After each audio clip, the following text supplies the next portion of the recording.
guys, welcome back to my channel. In today's video I wanted to do the YouTube video that is trending at the moment, and that is things I do not let my kids do.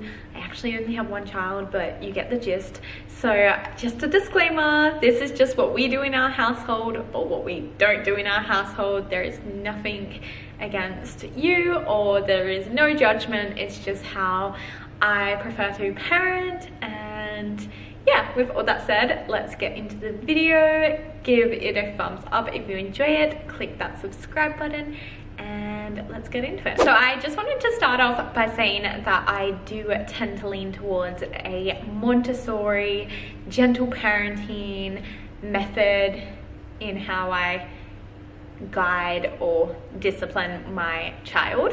But with that said, there are a few things that I don't let him do. So I have a 3-year-old. So the first one is I don't let my 3-year-old eat red meat, and that is because we were vegan. He was like conceived as a vegan. Well, I was a vegan and we were vegan up until this year. We are now eating chicken, fish, and a little bit of dairy here and there.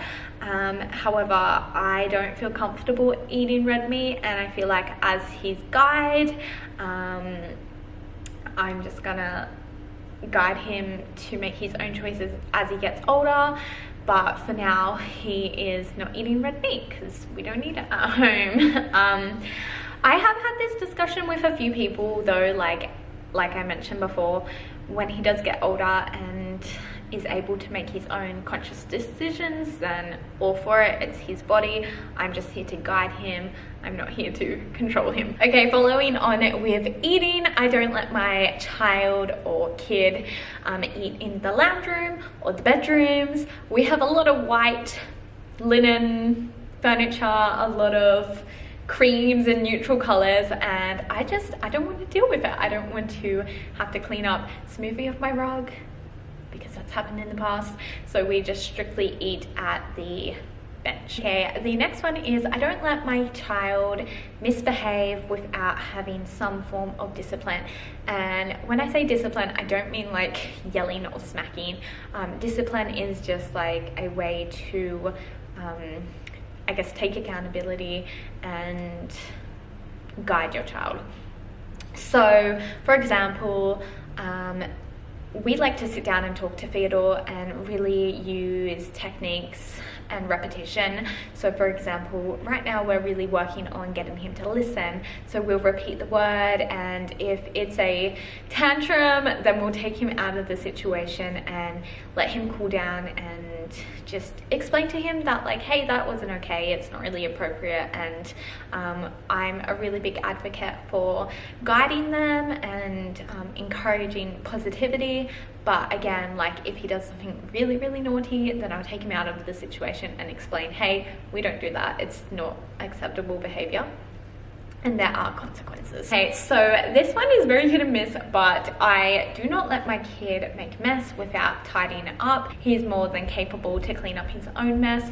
Of course, given the circumstances, I'm not gonna force him to clean up if he's like dead tired and just gonna create so much more of a tantrum than what it's worth. But 99% of the time, if he does a spill, I encourage him to clean it up. If he makes a mess with his toys, I encourage him to clean it up. And I think that modeling this behavior is a really strong tool that we can use as parents. Okay, so this is a really controversial one, and I don't let my child watch TV. This TV here, literally, it's more like a statue. We have not turned this TV on in like 6 months, guys.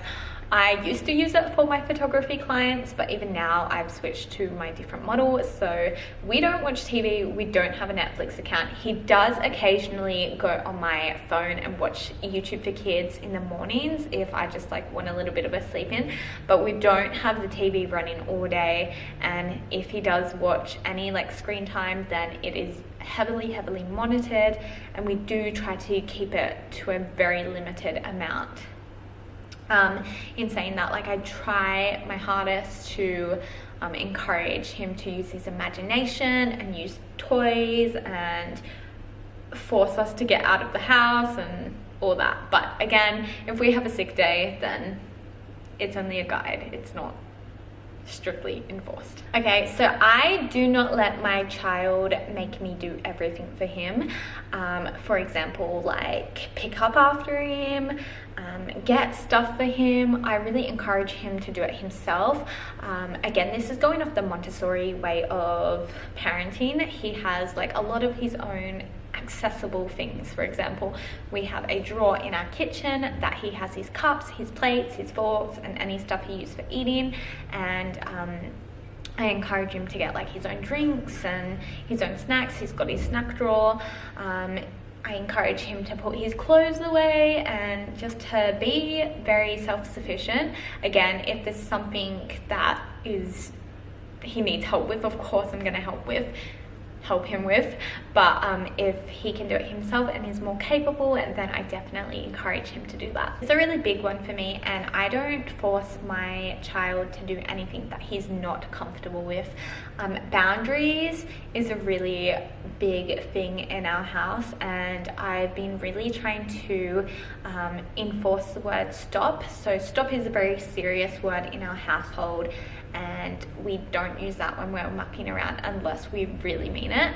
And so if he doesn't want to cuddle anyone, if he doesn't want to kiss anyone, if he doesn't want to do it, he doesn't have to. He is his own person, and just like us as adults, we get in moods where we don't really want to interact with people. I know I do, so I can't expect him to do that and interact with someone for someone else's benefit. He is my main priority, and his well-being is more important. I am his mum, so I'm not going to make him do anything that he's not comfortable with. So with all that said, I wanted to basically wrap it up with some things that I do let my child do, because it sounds like I don't let him do a ton of stuff, but that's just, you know.